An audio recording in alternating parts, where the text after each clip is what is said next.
The first thing I registered was the cold. Not a cute, crisp autumn morning cold, but a dungeon with a leaky roof and 0 Yelp reviews cold. The second thing was the bread. It was gray. Not whole grain gray, mold that has developed its own civilization gray. I was kneeling on a stone floor wearing scratchy linen that smelled faintly of onions. In front of me, a man with a face like a constipated eagle, tall, sharp cheekbones, crown slightly askew, was staring at me with an expression of intense, poorly concealed hope. "Taste it," he commanded. Right, the transmigration. I'd been binge reading a terrible web novel called The Tyrant's Shadow at 2 a.m., fueled by cheap wine and spite. The Tyrant, King Aldric the Terrible, was supposedly a monster, but even through the purple prose, his eyes were voids of despair. I'd noticed he never actually did anything evil. He just had resting murder face and a habit of saying things like, "Your hat offends the crown's aesthetic," to visiting diplomats. And now, I was his poison taster. A food blogger named Chris, who'd once gotten 2 million views for a video titled, "I let AI design a menu and it tried to kill me." This was fine. This was hilarious. I looked at the gray bread, then at the king, then back at the bread. "Your Majesty," I said, because apparently my survival instinct had gone on a coffee break. "Did you ask the kitchen to use the floor sweepings for this, or is that a special kind of charcoal?" The guards flinched. The king did not. His brow furrowed. "The baker said it was rustic." "Rustic is a personality trait, not a war crime," I said, breaking off a piece. I chewed. It tasted like cardboard and regret. 1 star. The texture is aggressive, the flavor is existential dread, and I'm pretty sure this bread just called my mother a bad name. Also, not poisoned. Just tragic. I waited for the axe. Instead, the king leaned forward, his eyes, actually quite nice, a warm amber, like a slow brewed tea, widening. 1 star out of what? 5, I said, ideally. And that was how I became the kingdom's most unwelcome food critic. The first week was a series of near-death experiences that had nothing to do with poison. Day 2, the royal chef, a man named Grumble, who looked like he'd been carved from a bitter potato, served a soup that was literally just hot water with a single parsley leaf floating in it. "Subtlety," Grumble announced. I tasted it. "Your Majesty, this is tea that gave up. 2 stars because it won't kill you, but only because it lacks the ambition." The king wrote that down on a little scroll he'd started keeping. "Grumble, he says the soup lacks ambition. I concur. Try again." Grumble tried to stab me with a ladle. The guards intervened. The king looked confused. Was that a regional greeting? Day 3, a visiting duke from the neighboring kingdom of Valor brought a gift of pastries. They were beautiful, flaky, golden, dusted with sugar that shimmered like crushed diamonds. I took a bite. My tongue went numb. "Poison," I announced, spitting it into a napkin. "Hemlock-based amateur hour. 2 stars for presentation, -5 for trying to kill the monarch." The duke turned white. The king looked at him with that flat, awkward expression that the novel had called cold rage, but which I now recognized as someone who learned emotions from a poorly translated manual. "You have attempted to poison my food taster," the king said slowly. "That is inconvenient. Please leave, and take your pastries. They are not up to his standards." The duke fled. The king turned to me. Was that correct? I believe I was supposed to say something about treason and beheading, but that seemed like a lot of paperwork. I laughed. I couldn't help it. "Your Majesty, that was perfect." He blinked. Then he smiled.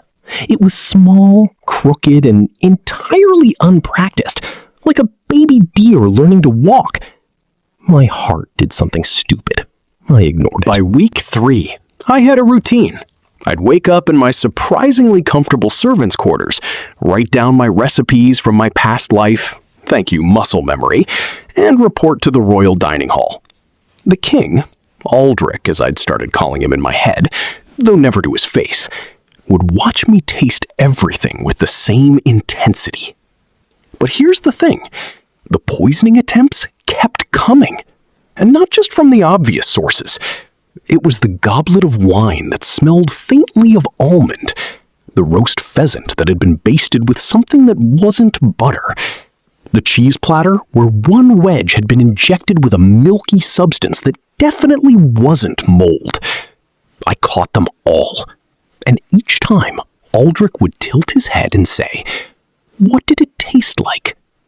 Not who did it, not why. What did it taste like? "This one's nightshade," I said, on the 9th poisoning. "Bitter, with a note of someone really wants you dead specifically. The assassin has a grudge, Your Majesty. This isn't political. This is personal." Aldric set down his fork. "I know." That stopped me. "You know?" He sighed, and suddenly he looked less like a tyrant and more like a very tired young man who hadn't slept in years. "My uncle, Lord Renwick. He has been trying to kill me since I took the throne. He believes I am insufficiently menacing." He paused. He may have a point. I stared at him. Insufficiently menacing? Your Majesty, you once told a diplomat that his mustache violated the Treaty of 82. The man shaved it off and declared war on us. You accidentally started a conflict over facial hair. It was a very aggressive mustache, Aldric muttered. I sat down across from him, which made the guards twitch, but I'd stopped caring. "Listen, you're not evil. You're just awkward. You don't have a cruel bone in your body. You have a confused bone. Possibly several." He looked up at me, and that small, crooked smile returned. "You're the only person who speaks to me like this." "Someone had to," I said. "Now, about your uncle. If he's behind the poisonings, we need evidence, not just my palate. What do you propose?" I grinned. We let him think he's won. The plan was stupid. The plan was incredibly stupid. But it was also the only way to catch a poisoner who was too careful to leave traces. We staged my death. I drank a specially prepared concoction, harmless, just fizzy and purple, and collapsed dramatically on the dining table. Aldric roared, actually roared, and the guards carried my body away while he stormed through the castle demanding answers. That night, I hid in a secret passage behind the throne room. And sure enough, Lord Renwick appeared, smug and reeking of expensive cologne. "My boy," Renwick cooed, "I heard about your little tragedy. Such a shame. That taster was quite vocal." Aldric stood by the window, his back to his uncle. His voice was low. He was the only one who told me the truth. "Yes, well, truth is overrated. Now, about the succession. Uncle," Aldric turned. "Before you continue, I have a question. The poisoned cheese, was that your idea?" Renwick's smile faltered. "I don't know what you..." "Because he said it tasted personal. And I realized something. You've been trying to kill me for 3 years, but you never once sent a simple assassin. You always used poison. Always at dinner. Always the same method." "A king must die appropriately," Renwick sniffed. "No." Aldric's voice was quiet, but it filled the room. "You wanted me to suffer. Not because you hate me. Because you enjoy the game. The watching. The waiting." He paused. "That's not ambition. That's cruelty, which makes you what he would call, what was the phrase? A massive red flag. He glanced toward the tapestry behind which I was hiding. You can come out now. I stepped into the torchlight, very much alive. Renwick's face went through 17 expressions in 2 seconds. But the poison! 3 stars for creativity, 0 for execution. Also, your pastry chef should be fired. That hemlock puff was dry. Renwick lunged. The guards grabbed him. It was over in seconds. As they dragged him away, screaming about usurpers and birthrights, Aldric turned to me. For a long moment, he just looked at me. Then he said, "You called my bread tragic." It was. You told Grumble his sauce tasted like a broken promise. Accurate? You said my crown made me look like a participation trophy. I winced. In my defense, it was a very bad angle. Aldric took a step closer, then another. You have been poisoned 17 times on my behalf.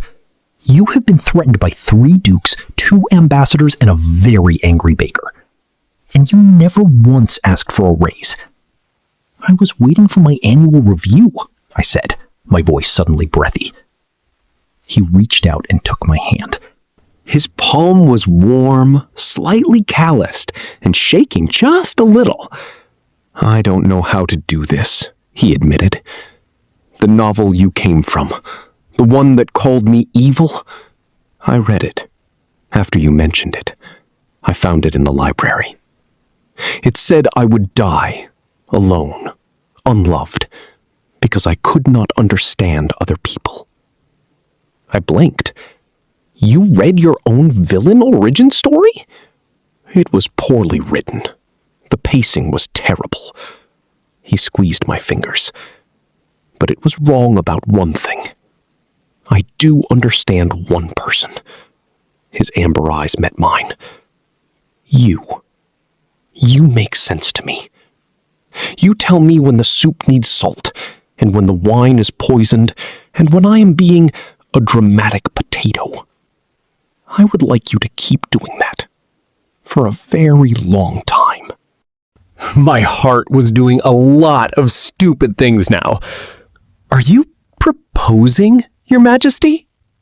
"No," he said. "I'm asking if you want dinner. The non-poisoned kind. I'll let you review it honestly."